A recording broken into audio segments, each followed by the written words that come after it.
tardes, bienvenidos a la explanada del lunes. Iniciamos la semana, venimos de un puente, del Día del Padre precisamente, y vamos a hablar de paternidad porque hay muchos tipos de paternidad, de maternidad y casi tantas como padres y madres, claro, pero hay un tipo de padres y madres que tienen que enfrentarse a esa temida palabra que es diagnóstico y de repente tienen que convivir con ello y adaptar esa nueva forma de entender la paternidad a la circunstancia de su hijo o hija, que está, como ya digo, pues muy influida por esa palabra y ese diagnóstico que le dan los médicos. Y esto le ocurrió precisamente a la cómica Raquel Sastre, que ha querido plasmar en un libro su experiencia como madre de Emma, que es una niña, y ahora charlaremos con ella, una niña especial, como podemos leer en el título. Bienvenida, Raquel.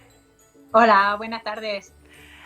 Raquel, tú has querido publicar este libro, Risas al punto de sal, como las patatas fritas, porque tu intención es abordar este tema de los niños que tienen algún tipo de trastorno, y ahora hablaremos del que tiene tu hija Emma, pero siempre dándole un puntito, ¿no?, de humor, como no podía ser de otra manera, ya que tú eres cómica. Sí, la idea era un poquito eso, ¿no? Contar cómo es el día a día con Emma, pero también hacer un poquito de divulgación porque hay muchas cosas que las familias no sabemos y que son muy importantes, como por ejemplo que si tenemos un diagnóstico de trastorno de espectro autista o discapacidad intelectual o lo que sea, pues a nuestros hijos tienen que hacerles una prueba genética que se llama Array para ver si ese trastorno de espectro autista, por ejemplo, está producido por un síndrome genético y cosas que no se saben. Esa era un poquito la idea del libro, no solo historia, sino también divulgar. Fíjate hasta dónde llega la ignorancia de la mayoría, que yo, por ejemplo, sí que conocía lo que es el trastorno de espectro autista, pero no sabía realmente que está motivado, en este caso, por ejemplo, por un síndrome, ¿no? Entonces, yo leí lo del síndrome, que no lo quiero decir mal, es de Phelan-McDermid, ¿no? ¿Lo he dicho bien? Sí, perfectamente. Que tiene nombre como de candidato a la presidencia de Estados Unidos. Phelan-McDermid, y no sabía que esto, como ya digo, podía desembocar o conllevar, por ejemplo, que fuera trastorno del espectro autista. Sí, aproximadamente, de hecho, entre un 11 y un 38% de las personas que tienen trastorno de espectro autista, en realidad lo que tienen es un síndrome genético que les produce trastorno y otras cosas. Ajá. Pues como tantas otras cosas que se aclaran en este libro, porque es verdad que estamos acostumbrados a cuando una pareja o una mujer se queda embarazada, pues claro, nadie le plantea, oye, ¿tú has pensado que a lo mejor va a salir algo o no va a salir todo tan bien como pensamos? Al final es una idea que todos rehuimos, ¿no? Efectivamente, y fíjate, no solamente ya con que el niño al final o la niña padezca algún síndrome o alguna enfermedad o algo, incluso hay veces que hasta el propio parto puede ir mal, ¿no? Y no tiene por qué hacer nada que lo haya provocado para que vaya mal. Un desprendimiento de placenta, por ejemplo, ¿no? Eso no hay nadie que haya hecho algo mal para que haya ese desprendimiento, ni la madre ha provocado que esté. Son cosas que pasan. Los partos en general siempre van bien, excepto un tanto por ciento pequeñito.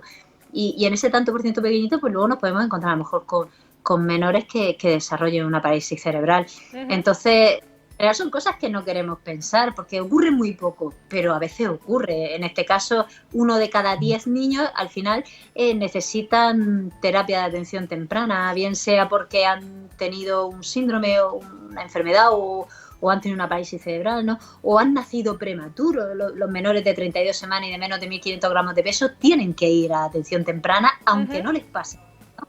Entonces, al final son cosas que no queremos pensar, pero cuando nos las encontramos, pues debemos abordarlas desde todas sus perspectivas. Y cuanto antes mejor. Ahora hablaremos de esa atención temprana. Raquel, también como padres, muchas veces no queremos ver cosas que nos hacen sospechar o que nos ponen en alerta, pero en tu caso, tú sí que viste, no al principio, porque al principio Emma tenía un desarrollo normal, pero a partir de, no sé exactamente, pero a partir de un punto de su desarrollo, tú detectaste que había cosas que no eran como deberían ser. Y en tu caso, tu pareja además es pediatra. Y era él el que decía, bueno, es precipitado pensar en esto, igual es otra cosa, pero tú siempre tuviste claro o de manera muy temprana que había algo que no funcionaba del todo bien en ese desarrollo, ¿no?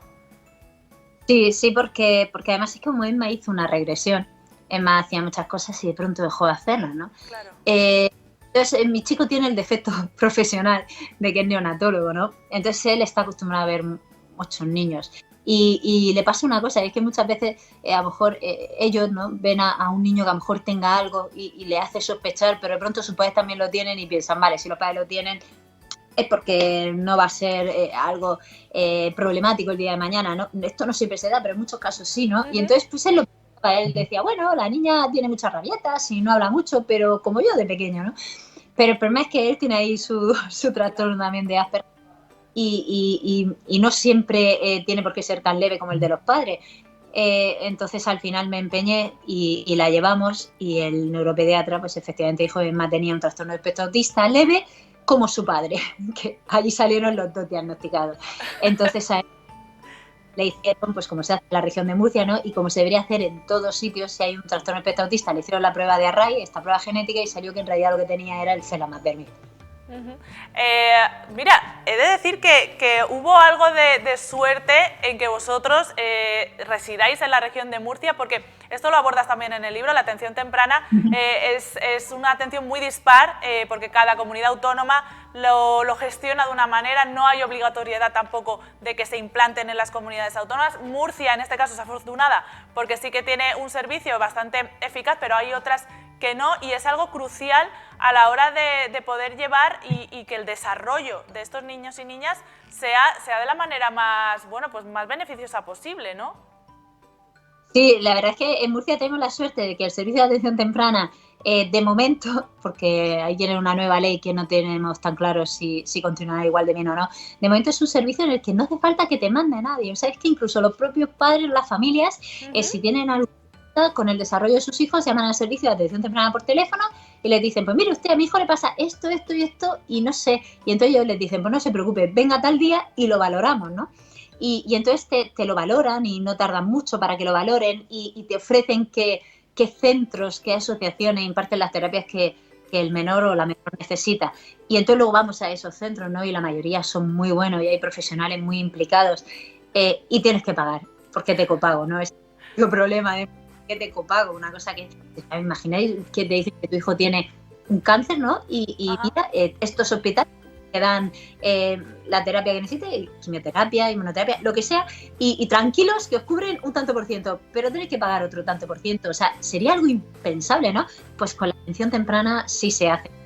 Y entonces pues así estamos, ¿no? Intentando luchar para que en todas las comunidades autónomas, que todas tienen algún problema, Cantabria es la que mejor está, pero aún así termina, no me acuerdo nunca, a los 6 o a los 8 años, que todas mejoren el servicio y que todas ofrezcan un servicio gratuito, temprano. Cuando decimos temprano estamos hablando de días, o sea, tú no puedes tener a un niño a espera, es un disparate, y que tenga calidad y evidencia científica y que no termine, porque es que yo sepa, a no ser que esto se acabe de descubrir, ni el trastorno espectro autista, ni el síndrome de Down, ni el Phelan-McDermid, ni una parálisis cerebral se curan a los 6 años. Entonces, ¿por qué dejan de darle terapia a los 6 años, no?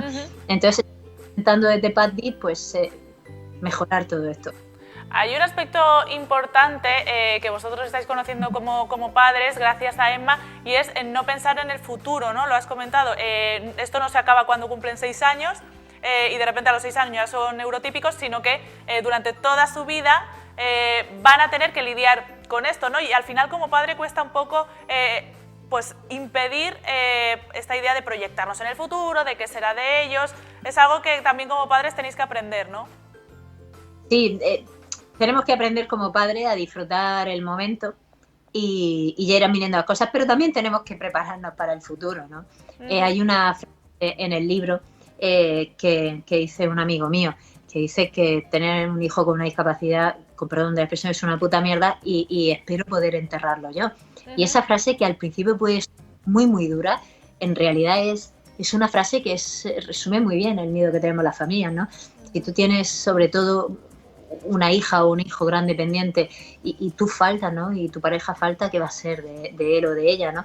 Si viviésemos en un país en el que las residencias son maravillosas y hay plazas para todos, ¿no? Y los profesionales no ejercen un trabajo de un 180%, ¿no? Sino que hacen su trabajo normal y no están sobrecargados y tienen todas las ayudas y demás, pues a lo mejor los padres no diríamos esas cosas, ¿no? Porque sabríamos que nuestros hijos o nuestras hijas van a estar bien atendidos cuando faltemos, pero como esa no es la realidad, Claro, pues de momento no vamos en esa dirección, habría que corregir muchas cosas. Yo soy optimista y creo que a lo mejor de cara al futuro sí que podemos disfrutar de este tipo de servicios públicos, pero ahora mismo la situación no está como para lanzar las campanas al vuelo. No lo está, no, pero ojalá algún día. Claro, es que te estoy escuchando y en el libro se ve claramente esto, que abordas un tema muy duro, sin ningún tipo de pudor, y además, como hemos hablado, el humor, ¿no?, como tabla de salvación y como manera de gestionar estas cosas que podrían ser dramáticas, hombre, y que hay muchos puntos en los que son dramáticos y hay que darle lugar también a la tristeza y al agobio y a este tipo de situaciones negativas. Pero tú, de alguna manera, has utilizado el humor para sobrellevar todo esto como muchísima otra gente, ¿no? Al final es un mecanismo de defensa casi, o de supervivencia más bien, más que de defensa. Totalmente, de hecho siempre digo lo mismo, a mí me cuesta mucho hablar de los temas, además yo soy de las que se emociona con todo, con las cosas horribles, pero también con las cosas muy bonitas. Yo me paso el día llorando, por eso creo que hago tanto humor negro, ¿no? Porque si no, es una forma de que te corte ahí y puedas continuar, y eso es lo que he querido plasmar en el libro, de cómo el humor no solo es que me ayude a mí, ¿no? Y le ayude a José Rey, no ayude a nuestra familia, es que el humor hay evidencia científica, sobre todo con el humor negro, que demuestra que cuando lo usamos estamos mejor, nos ayuda a sobrellevar los problemas. Y hay otras muchas vías, la gente no tiene por qué usar humor negro, ¿no? También hay gente que usa la música, ¿no? O bueno, hay gente loca, pero loca, que para este tipo de cosas hace running, ¿no? Pero en plan de sudar y tener lesiones por ahí de rodillas. Sí, van a lo loco, totalmente, son kamikazes. Y además es que es peligroso, o sea, con el humor negro yo todavía nunca he tenido ninguna lesión, a lo mejor algún día alguien me la produce. Pero corriendo, ¡buah! Mal. No, es innecesario y sobre todo, has dicho que no tienes ninguna lesión, pero es que hay gente con la piel muy fina con esto del humor negro y sobre todo con temas tan sensibles como la enfermedad, la muerte, que en redes sociales, tú por ejemplo que eres muy activa en Twitter, están este grupo de ofendiditos que se llama, que son gente pues que hiere su susceptibilidad el hecho de que tú hagas chistes de enfermedades y demás. Hay que entender un poco esto que se habla tanto de los límites del humor y también reivindicarlo, ¿no? Bueno, es que yo lo de los límites del humor es algo que creo que es totalmente innecesario. Es decir, lo que tenemos que hablar es de separar humor en la ficción, ¿vale?, de la realidad. Es decir, nosotros los cómicos, cuando hacemos cualquier cosa de humor, ya sea en un espectáculo, cuando estamos en una entrevista, cuando hacemos un libro, una película, lo que sea, nosotros, nuestro ánimo es el entretenimiento. Nosotros lo que buscamos es entretener. Y además se ha demostrado que el humor, los chistes, la ficción no cambian la sociedad para nada, ¿no? No cambian las mentalidades. O sea, yo por muchos chistes que haga en contra de Podemos, no va a llegar algún fan de Pablo Iglesias y va a decir, ostras, es verdad, si es que Pablo Iglesias es un gilipollas, voy a dejar de votarles. No es verdad, ¿no? Entonces tenemos que cuidarnos de esas cosas, ¿no? Quiero decir que ya se darán cuenta ellos solos, pero bueno, a lo que vamos es por hacer también un chiste, que el otro día hice con Podemos, o sea, con Vox soy con Podemos, ¿no? Entonces es un poco eso el tema. Lo que hacemos es una ficción. Otra cosa es luego en la vida real, ¿no? Cuando tú tienes intención de causar daño a alguien y te dedicas, por ejemplo, en el colegio o en el trabajo a meterte con él, pero tu intención es esa, ¿no? Hacerle daño. Eso es algo completamente diferente. Igual como nosotros podemos tener un libro de Stephen King, ¿no?, en el que estamos realmente pasando terror, ¿no? Luego puede llegar Stephen King y puede intentar aterrorizarnos mandándonos cartas de su puño y letra porque le hemos puesto una mala crítica y diciendo que va a venir a rajarnos el cuello. Pues lo segundo es realidad y lo primero es ficción. Bueno, ficción, yo creo que Stephen King es muy capaz de hacer esto que comentas, y yo encantada porque me encanta Stephen King. Aunque solo fuera porque me amenace, yo estaría agradecida. Tú corrías el riesgo, y a mí me gusta mucho, yo te conocía como cómica en Twitter, ¿no? Y de repente te ocurre esto con Emma y corrías el riesgo de derivar hacia ser una activista, una madre activista, como hay muchas y está muy bien, y abandonar un poco la faceta humorística, pero ¿tuviste muy claro desde el principio que tú querías continuar con esta vena cómica integrando a la vez la reivindicación. Y no es fácil esto, ¿eh? No es solo que lo tuviese claro, es que no podría hacerlo de otra forma. Si yo cada 2 por 3 en la entrevista me echaría a llorar, ¿no? Entonces al final hago un chiste y con eso puedo volver a ponerme en lo que estaba hablando, ¿no? Y no perderme en lágrimas.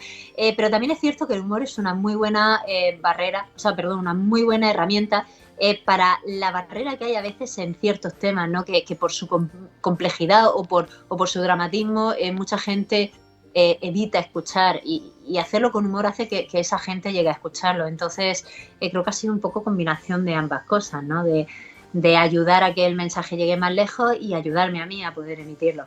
Y además, y ya para terminar, porque no tenemos mucho más tiempo, sobre todo el libro está enfocado de esta manera realista que huye un poco de lo que se llama la tiranía de la felicidad, que parece que todo ahora tiene que ser súper happy, cualquier desgracia que nos pase nos sirve para ser mejores personas, la pandemia de esta vamos a salir mejores.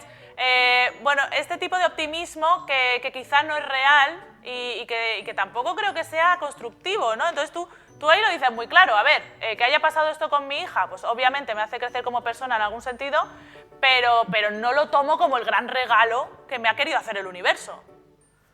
Exactamente, o sea, yo estoy intentando ser bastante honesta, creo que además las familias necesitamos ser honestos, porque cuando solo oímos que estamos muy muy felices con la discapacidad de nuestro hijo y que no lo cambiaría por nada y que ojalá, si volviese atrás, ojalá volviese a salir otra vez con discapacidad, lo que estamos diciéndole a otras familias, ¿no? En el fondo es, vosotros no sois buenos porque no estáis felices con la discapacidad de vuestro hijo, y no es verdad. O sea, si todo el mundo estuviésemos felices con que nuestros hijos tuvieran discapacidad, pues a lo mejor no tomaríamos ácido fólico, ¿no? En el embarazo y que nos hagan con espinas. O sea, no es así, no tomamos alcohol, tomamos el ácido fólico, es decir, hacemos una serie de cosas porque queremos evitar la discapacidad. Así que si ya la tenemos, pues por supuesto vamos a querer hacer todo lo posible, pero al menos seamos honestos por las familias que están pasándolo mal y no digamos que es perfecto.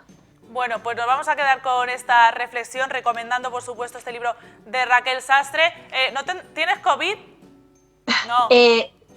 No, ya vale. Lo pasé. Ah, vale, o sea que todo bien. Esto aquí se mezcla la actualidad también. Bueno, pues recomendadísimo este Risas al punto de sal. Muchas gracias, Raquel, por haber estado con nosotros esta tarde. Muchas gracias a vosotros por invitarme.